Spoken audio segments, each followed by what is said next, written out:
श्री विष्णु के वामन अवतार की कथा। पौराणिक कथाओं के अनुसार त्रेता युग में दैत्यराज बलि ने एक समय में बहुत आतंक मचा दिया था। उसने अपने बाहुबल से तीनों लोकों पर कब्जा कर लिया। स्वर्ग के राजा इंद्र भी परेशान हो गए। उनका राजपाट छिन गया था। क्रूर और अहंकारी राजा बलि भगवान विष्णु का परम भक्त था, साथ ही वह महादानी भी था। तब देवताओं ने कश्यप ऋषि और उनकी पत्नी देवी अदिति की शरण ली। पति कश्यप ऋषि के कहने पर देवी माता अदिति ने एक व्रत किया, जिसके शुभ फल से भगवान विष्णु ने वामन देव के रूप में जन्म लिया।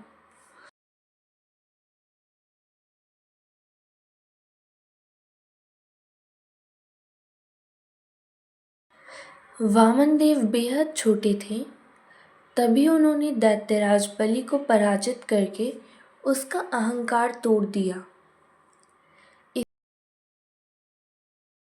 इसके लिए भगवान विष्णु के वामन अवतारी देवराज बलि के पास पहुँचे और दान में 3 पग भूमि मांगी।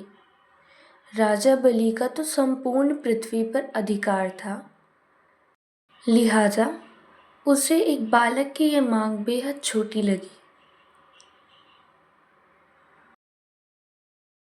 लेकिन शुक्राचार्य भगवान की लीला समझ गए।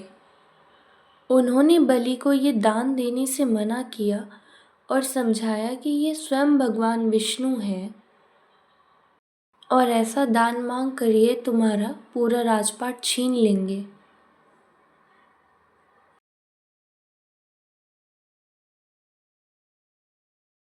राजा बलि नहीं माना और कहा कि यदि ये भगवान विष्णु हैं और मेरे द्वार पर दान मांगने आए हैं, तब तो मैं इन्हें बिल्कुल भी मना नहीं कर सकता हूँ।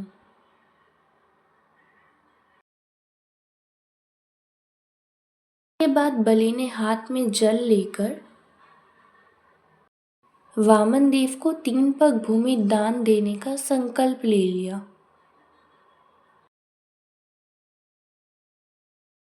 इसके बाद वामन देव ने अपना आकार बड़ा कर लिया और एक पग में धरती तथा दूसरे पग में स्वर्ग नाप लिया।